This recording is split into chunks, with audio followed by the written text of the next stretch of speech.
4 खर्च लेता है 9% पे एंड रिमाइंडर जो बचता है वो उसको 10% पे। बताओ उसकी एनुअल इनकम कितनी थी। अगर if his annual income is 2180 the whole capital is, बताओ जी। देखो यार क्वेश्चन बहुत सिंपल है, क्वेश्चन बहुत सिंपल है। कैसे? हाँ, एनुअल इनकम कितनी है भाई साहब, सीधी सी बात। क्या? Annual income. एनुअल इनकम मतलब साल की उसकी सैलरी कितनी है जी? 2180 रुपीज़ दी है ना इसने। अब उसने बोला कि जी बचा जाओ, उसके बाद बोलता है कि 1/3 जो है वो क्या करता है, क्या नाम, खर्च लेता है कितने? 1/3 आप इस कैपिटल किस पे 8% पे है ना। तो 1/3 अब उसका कैपिटल को मानते हो एक्स, क्या मानते हो? एक्स। ठीक है। नहीं, क्वेश्चन थोड़ा घुमा के है, इसको थोड़ा सा दूसरे तरीके से करते हैं। देखो 1/3 जो है वो कितने पे है? वो एट द रेट कितने पे है? 8% पे है। 1/4 जो है वो एट द रेट किस पे है? 9% पे है। ठीक है। और आपके पास जो बचा वो कितने पे है? जो अगर आपके पास बचा वो कितने पे है आपके पास? वो है एट द रेट 10% पे। समझ आ रही है? चलिए जी, अब इसको कैसे करेंगे, क्या करेंगे, इसको थोड़ा सा मैं आपको एक शॉर्टकट ट्रिक में बता देता हूँ। तो इसकी कहानी आप मुझे पढ़ाओ, ठीक है। मेरे को हमें भी नहीं पढ़ाया। आपको ना कैपिटल जो है इसका, क्योंकि पैसा आप देखना है ना हमने, तो कैपिटल को मान के चलते हैं हम एक्स। क्या मान के चलते हैं?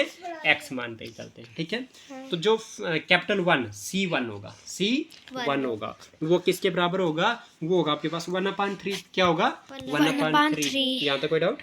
1/3 मल्टीप्लाई बाई एक्स करते हो तो वही तो बात होती है, वही तो बात होती है। और उसके बाद C2 कैपिटल 2 जो है वो कितना है? वो है 1/4। तो इसका मतलब ये हो जाएगा कि ये x/3 बन जाएगा। तो ये 1/4 इंटू एक्स हो जाएगी, ये हो जाएगा x/4 हो जाएगा। कोई डाउट तो नहीं है? नहीं है। अच्छा, तो जो बची हुई है थर्ड कैपिटल C3 जो होगा वो किसके बराबर होगा?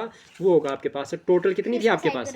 टोटल कितनी थी आपके पास? है x थी। टोटल कितनी थी आपके पास? है x थी। माइनस उसमें से आपके पास क्या नाम है, x/3 आपने माइनस कर देनी है, प्लस में x/4। तो किसके बराबर आ जाएगी वो आपके पास सिंपल से आ जाएगी, कैपिटल 3 जो निकलेगी वो निकलेगी x माइनस 3 और 4 का एलसीएम क्या आ जाएगा? क्योंकि ये प्राइम नंबर है और ये नहीं है तो इसको डायरेक्ट मल्टीप्लाई करेंगे तो 3 4 से कितना हो जाएगा? 12 हो जाएगा। 12 को डिवाइड करेंगे 3 के साथ कितना आएगा? 4 इंटू एक्स करेंगे तो क्या हो जाएगा? 4x प्लस कर देंगे। 12 डिवाइड बाई 4 करेंगे तो 3 इंटू एक्स करेंगे तो 3x आ जाएगा। यहाँ तो कोई डाउट है? नहीं है। तो C3 इज इक्वल टू में क्या हो जाएगा? x minus 4x plus 3x कितना होता है? 7x। अपान में क्या हो जाएगा? 12 हो जाएगा। तो C3 जो है वो आपके पास किसके बराबर आएगा? जिसका पान उसका पान 1 और 12 कैल्शियम क्या जाएगा? 12 को डायरेक्ट मल्टीप्लाई करो x के साथ, 12x माइनस 1 इंटू 7x करोगे तो 7x आ जाएगा। तो C3 जो है वो आपके पास 12x में से 7x किया तो 5x बचेगा। अपान में क्या बचेगा? 12। तो C3 निकल गया आपके पास। अब क्या बोलता? अब ये बोलता है कि आपके पास, अब ये बोलता है कि आपके पास क्या बोलता है ये, कि जो आपका टोटल जो इंटरेस्ट मिल रहा है उसको, टोटल जो इंटरेस्ट मिल रहा है, जो एसआई जो कमाई जो कर रहा है वो कितना है? 2180, यही बोल रहा है। अब आपको पता है एसआई का फार्मूला क्या होता है? Principal into rate into time upon में 100 होता है। तो प्रिंसिपल की वैल्यू पहला कितना प्रिंसिपल है उसका? पहला उसका x/3 है ना, तो लगा दो x/3। कोई डाउट तो नहीं है? मल्टीपल रेट कितना पहला? 8% है ना। टाइम कितना? वो भी 1 है। टाइम कितना सब में? 1। अपान में क्या हो जाएगा? 100 हो जाएगा। प्लस दूसरा कितना है? दूसरा x/4। तब रेट कितना? 9% का, मल्टीप्लाई बाय 1 अपान में क्या हो जाएगा? 100। फिर प्लस तो तीसरा कितना है? 5x अपान में कितना है? 12। यही है ना, 5x/12 है ना, सही है। ठीक है। मल्टीप्लाई बाई क्या हो जाएगा? 10% है तो 10 अपान में क्या हो जाएगा? 100 मल्टीप्लाई बाई क्या हो जाएगा? 1 इक्वल टू में किसके बराबर आ जाएगा? ये आ जाएगा 2180। बताओ, लंबा है पर टफ नहीं है, टफ नहीं है। बस एक चीज़ याद रखनी है कि यहाँ पे क्या हो जाएगा बेटा, क्या नाम है, 8 1 जार 8, तो 8x अपान में 300 हो जाएगा, है ना। प्लस में 9x अपान में 400 हो जाएगा। प्लस में 5 10 जार 50। अच्छा, ये 0 और ये 0 कैंसिल कर दो। कर दिया? हाँ। तो क्या बचेगा आपके पास? ये 100 नहीं भी करो, कोई बात नहीं। तो क्या हो जाएगा 5x अपान में 12 और एक 0 और साथ में है ना, क्योंकि 12 इंटू 10 करो तो 120 बन जाएगा। इक्वल टू में क्या हो जाएगा 2180 हो जाएगा। समझ आ रही है?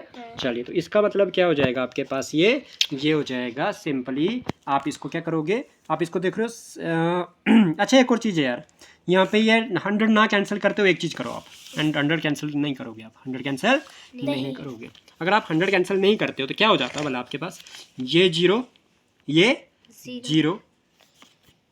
0 कैंसिल नहीं करोगे, ये 0 भी नहीं होता है, इक्वल ये प्लस में है ना, ये भी ऐसे रहेगा। तो क्या हो जाएगा 5 10 50x लिख दोगे, आई समझ। तो 12 इंटू 100 करोगे 1200 हो जाएगा। क्या बोला मैंने सिंपल किया, 5x इंटू 10 करेगा तो 50 हो जाएगा, x आ जाएगा, 12 इंटू 100 करेंगे 1200 हो जाएगा, और इक्वल टू में 2180 है। समझ आए यहाँ तक?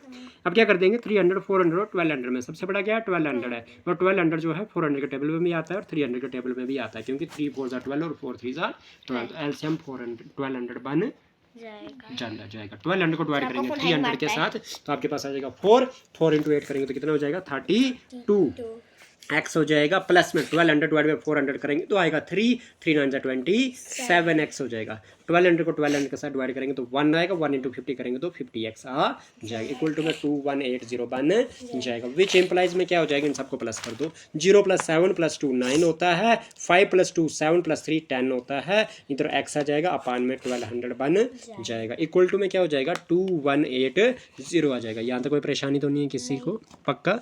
चलिए, तो क्या हो जाएगा बेटा, आपको क्या करना है, आपको यहाँ से आपको क्या करना है 109x इज इक्वल टू में क्या हो जाएगा 2180 है, और जो डिवाइड में 1200 है वो मल्टीप्लाई में 1200 बन जाएगा। अब क्या कर देंगे, अब इसको ना यहाँ से एक चीज़ कर देंगे कि आपको पता है 109 को अगर मैं मल्टीप्लाई बाई 2 करता हूँ तो हो जाएगा भला कैसे, 2 9 18 का 8 कैरी 1 2 0 0 तो 1 लग जाएगा, 2 1 2 तो 218 बन रहा है, इधर भी 218 है तो 109 1 109 2 आपके पास 218 बन गया और ये 0 लग जाएगा। आपके पास क्या बचा, अगर x बचा ना सिर्फ x इक्वल टू में क्या हो जाएगा 20 हो जाएगा, मल्टीप्लाई बाय 1200 बन जाएगा, इधर रखना बेटा 1200 बन जाएगा। तो विच इम्प्लाइज में क्या हो जाएगा x इक्वल टू में 12 2 24 होता है, 1 0 ये लग जाएगा, 2 0 ये लग जाएगा, x की वैल्यू क्या आ जाएगी 24,000 आ जाएगी, क्या आ जाएगी 24,000 आ जाएगी, यही आंसर है। बी पार्ट का ए पार्ट 24,000 बी पार्ट समझ आ गया बेटा? बस जी, काफी आज का डन।